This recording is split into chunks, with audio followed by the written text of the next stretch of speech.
नमस्कार, मैं नूपुर जैन आज आपके सामने प्रत्यय प्रकरण लेकर आई हूँ। प्रत्यय वे शब्दांश जो किसी धातु के अंत में जुड़ते हैं और नए अर्थ का बोध कराते हैं, वे प्रत्यय कहलाते हैं। प्रत्यय तीन प्रकार के होते हैं। कृत प्रत्यय जो शब्द धातु या क्रिया के अंत में जुड़ते हैं, वे कृत प्रत्यय कहलाते हैं। उदाहरण के तौर पर गम धन तुमुन गंतुम।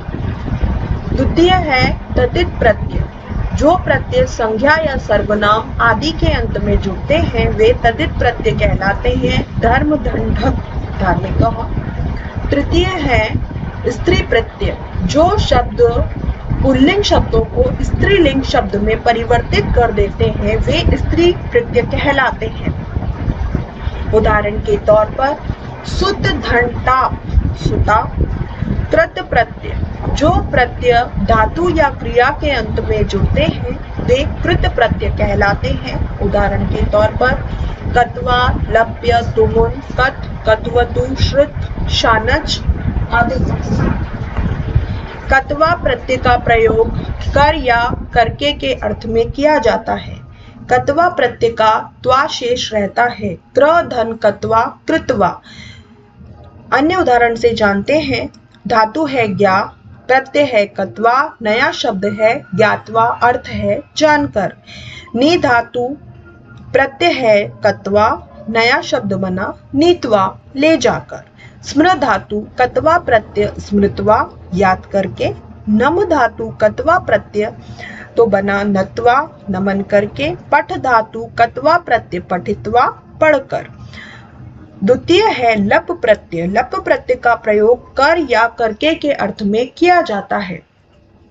जो प्रत्यय धातु से जो शब्द धातु से पहले उपसर्ग होने पर कर या करके के अर्थ के लिए किया जाता है, उसमें लप प्रत्यय का प्रयोग किया जाता है। उपसर्ग ना होने पर कत्वा का प्रयोग किया जाता है। लप्य प्रत्यय का य शेष रहता है। उप धन क्र धन लप्य उपकृत्य। उपसर्ग है वि उपसर्ग, धातु है ज्ञा, प्रत्यय है ला तो बना विज्ञाय। आ उपसर्ग धातु है ना नी, लप प्रत्यय आनीय अर्थात लाकर। आ उपसर्ग दा धातु लप प्रत्यय आदाय लाकर। सम उपसर्ग भू धातु लप प्रत्यय संभूय होकर। प्र उपसर्ग नम धातु लप प्रत्यय प्रणम्य नमन होकर। सम उपसर्ग पठ धातु प्रत्यय है लप, नया शब्द बना संपठ्य पढ़कर। वि उपसर्ग हस धातु लप प्रत्यय विहस्य हंसकर। तृतीय है तुमुन प्रत्यय। तुमुन प्रत्यय का प्रयोग के लिए के अर्थ में किया जाता है। तुमुन प्रत्यय का तुम शेष रहता है। उदाहरण पा धन तुमुन पातुम। अन्य उदाहरण से जानते हैं। दा धन तुमुन तो शेष बचा तुम तो बना इसका नया शब्द दातुम। अन्य उदाहरण से और इसके बारे में हमको क्लियर हो जाएगा। ज्ञा धातु तुमुन प्रत्यय ज्ञातुम जानने के लिए। नी धातु तुमुन प्रत्यय नेतुम ले जाने के लिए। क्री धातु तुमुन प्रत्यय क्रेतुम खरीदने के लिए। हन धातु तुमुन प्रत्यय हंतुम मारने के लिए। गम धातु तुमुन प्रत्यय गंतुम जाने के लिए। पठ धातु तुमुन प्रत्यय पठितुम पढ़ने के लिए।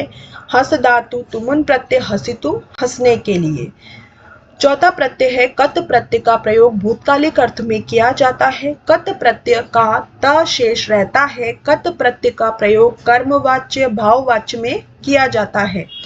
उदाहरण के तौर पर क्र धन कत क्रतः। कत प्रत्यांत के रूप में पुल्लिंग में राम, स्त्रीलिंग में रमा, नपुंसकलिंग में फल की तरह रूप चलते हैं। इसमें पुल्लिंग है क्री धन कत क्रीतः, स्त्रीलिंग है क्रीता और नपुंसकलिंग है क्रीतम। अन्य उदाहरण श्रु धातु कत प्रत्यय पुल्लिंग श्रुतः श्रुता श्रुतम। गम धातु कत प्रत्यय गतः गता गतम। दृष्ट धातु कत प्रत्यय दृष्टः दृष्टा दृष्टम। क्र धातु कत प्रत्यय क्रता क्रतः क्रता क्रतम। पठ धातु कत प्रत्यय पठितः पठिता पठितम। लिख धातु कत प्रत्यय लिखितः लिखिता लिखितम। कतवतु प्रत्यय के बारे में हम जानते हैं। कत्वतु प्रत्यय का प्रयोग भूतकालिक अर्थ में किया जाता है। कत्वतु प्रत्यय का त्वत शेष रहता है। कत्वतु प्रत्यय का प्रयोग कृतवाच्य में किया जाता है। क्र धन कत्वतु कृतवत, श्रु धन कत्वतु श्रु धन कत्वतु श्रुतवत, इसमें तवत अंत में शेष बचता है। इसके रूप भी पुल्लिंग, स्त्रीलिंग, नपुंसकलिंग में चलते हैं। पुल्लिंग है श्रुतवान, श्रुतवती और श्रुतवत। अन्य उदाहरण है ज्ञा धातु कत्वतु प्रत्यय ज्ञानवान, ज्ञातवती, ज्ञातवत। गम धातु कत्वतु गतवान, गतवती, गतवत। दृष्ट धातु कत्वतु दृष्टवान, दृष्टवती, दृष्टवत। कृ धातु कत्वतु प्रत्यय कृतवान, कृतवती, कृतवत। पठ धातु कत्वतु प्रत्यय पुल्लिंग है पठितवान, पठितवती, पठितवत। श्रुतव प्रत्यय का प्रयोग किसी कार्य को करते हुए के रूप में किया जाता है। श्रुत प्रत्यय का अत शेष रहता है। श्रुत प्रत्यय का प्रयोग परस्मैपदी धातुओं के रूप में किया जाता है। श्रुत प्रत्यांत के रूप में पुल्लिंग में पठत, स्त्रीलिंग में नदी और नपुंसकलिंग में जगत की तरह रूप चलते हैं। परस्मैपदी धातुओं का उदाहरण है पठति, पठतः, पठन्ति। उदाहरण पठ, श्रुत, पठत। धातु है दृष्ट धातु श्रुत प्रत्यय पश्यन्, पश्यन्ति, पश्यत्। गम धातु श्रुत प्रत्यय गच्छन्, गच्छन्ति, गच्छत्। दा धातु श्रुत प्रत्यय यच्छन्, यच्छन्ति, यच्छत्। क्रीड धातु श्रुत प्रत्यय क्रीडन्, क्रीडन्ति, क्रीडत्। पठ धातु श्रुत प्रत्यय पठन्, पठन्ति, पठत्। लिख धातु श्रुत प्रत्यय लिखन्, लिखन्ति, लिखत्। पा धातु श्रुत प्रत्यय पिबन्, पिबन्ति, पिबत्। अन्य उदाहरण है शानच प्रत्यय का प्रयोग किसी कार्य को करते हुए के अर्थ में किया जाता है। शानच प्रत्यय का आन शेष रहता है, आन से पहले म लगता है। शानच प्रत्यय का प्रयोग आत्मनेपद धातुओं में किया जाता है। आत्मनेपद धातुओं का उदाहरण है सेवत, सेवते, सेवेते, सेवन्ते। सह धातु शानच प्रत्यय सहमानः, सहमाना, सहमानम। वर्ध शानच प्रत्यय वर्धमानः, वर्धमाना, वर्धमानम। लब धातु शानच प्रत्यय लभमानः, लभमाना, लभमानम। यज धातु शानच प्रत्यय यजमानः, यजमाना, यजमानम।